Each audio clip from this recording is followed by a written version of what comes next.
Welcome to Ripple Edge, where we cut through the noise and give you the real picture on XRP. Let's get into it.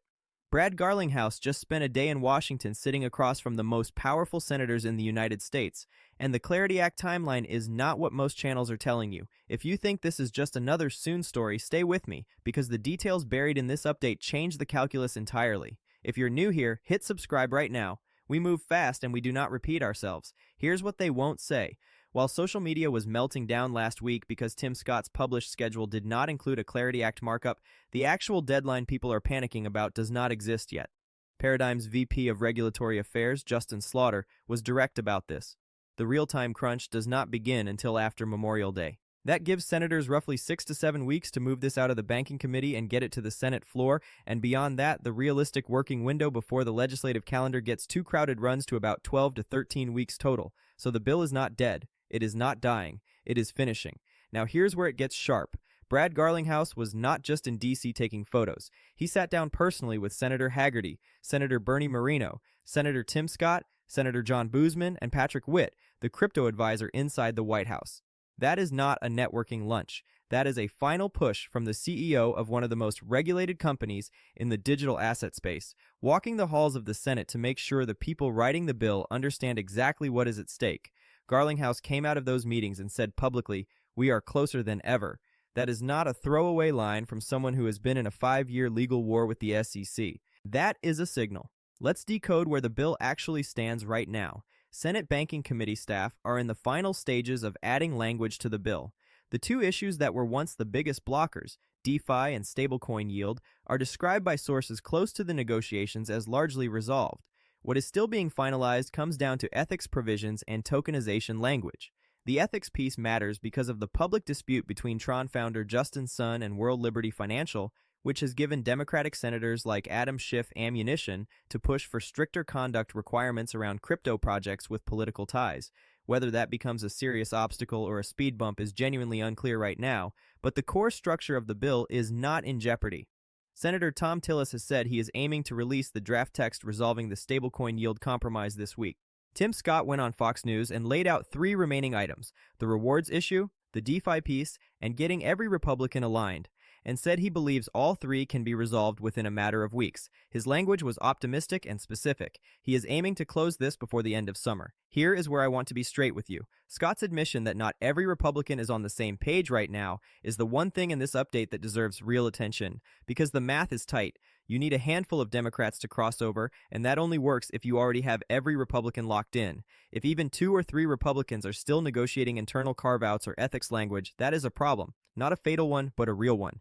This is the detail most channels glossed over, and it is the part you should be watching closely over the next 2 weeks. Now, here is the signal that almost nobody is connecting.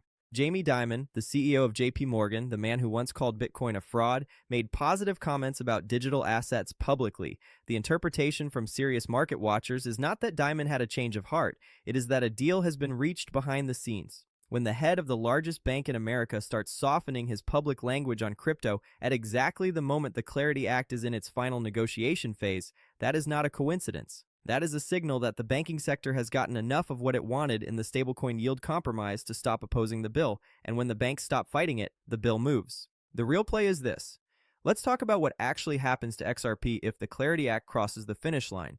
The bill would codify XRP's status as a digital commodity in federal statute. This builds directly on the 2025 court outcome and the March 2026 joint release from the SEC and CFTC that already treated XRP as a commodity in practice. But here is the critical distinction. Court outcomes can be relitigated. A future SEC chair can reopen a case, change enforcement posture, and drag an asset back into legal gray area. A federal statute cannot be undone by a regulator. Changing it requires an act of Congress. That is a completely different level of legal permanence, and it is the difference between institutional hesitation and institutional deployment. Right now, banks are sitting on the sidelines, not because they do not understand XRP, not because they do not see the use case, because their legal teams are telling them to wait until the statutory framework is locked in. Once the Clarity Act passes, that excuse disappears. The decision moves from lawyers to business units, and business units in global payments have a very clear incentive to adopt faster, cheaper settlement rails. Here's the chart edge, and it is simple.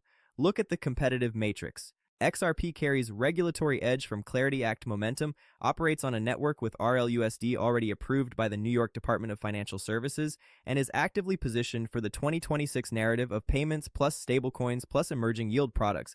Competing tokens like HBAR and XDC have real enterprise credentials, but neither has the same combination of legislative momentum, existing U.S. regulatory approval on the stablecoin layer, and a CEO physically in Washington closing the deal.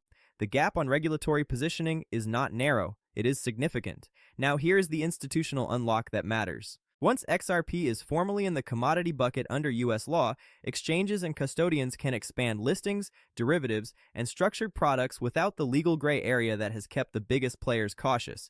That includes the possibility of a spot XRP ETF from a firm like BlackRock or Morgan Stanley, players who are constrained by compliance mandates around securities classification, but who have no such constraint with a commodity. Pension funds, sovereign funds, and large asset managers who cannot touch assets with securities exposure can enter the market. The capital waiting behind that gate is not retail, it is institutional, and it is large. Ripple has been building for this moment since before the verdict. The company has spent roughly $3 billion since 2023 on acquisitions across custody, prime brokerage, and treasury enterprise services. They have been pursuing a U.S. banking license. They have been working toward Federal Reserve access. All of that infrastructure was built in anticipation of exactly this regulatory shift. The Clarity Act does not change Ripple's existing business. What it does is remove the last legal barrier for U.S. banks and global banks with significant U.S. operations to plug into Ripple's rails without fear. That is not a minor unlock. That is the difference between Ripple being a corridor solution and being core financial plumbing. There is one more layer here that Franklin Templeton's head of digital asset innovation pointed to. Once you have regulatory clarity at this level, traditional investment products can begin flowing through wallet-based ecosystems. That means crypto holders, many of them younger investors who have built significant positions, gain access to diversified wealth-building tools inside the same infrastructure. The capital does not leave, it compounds. That is a structural tailwind for the entire ecosystem, and XRP, as the commodity-classified settlement layer, sits at the center of it. So here is what you now know that most people in your circle do not. The Clarity Act is not stalled. It is in final drafting, with the biggest dispute largely resolved and the banking sector signaling acceptance. Brad Garlinghouse is not just watching from the sidelines. He is at the table with the decision-makers. The real timeline extends past Memorial Day, giving legislators room to close this before summer ends. And if it crosses the finish line, XRP does not just get a regulatory win, it gets permanent federal commodity classification that no future SEC can reverse, unlocking institutional flows that have been sitting in compliance limbo, waiting for exactly this moment. That is the edge. Stay sharp. Subscribe so you catch the next one before everyone else does.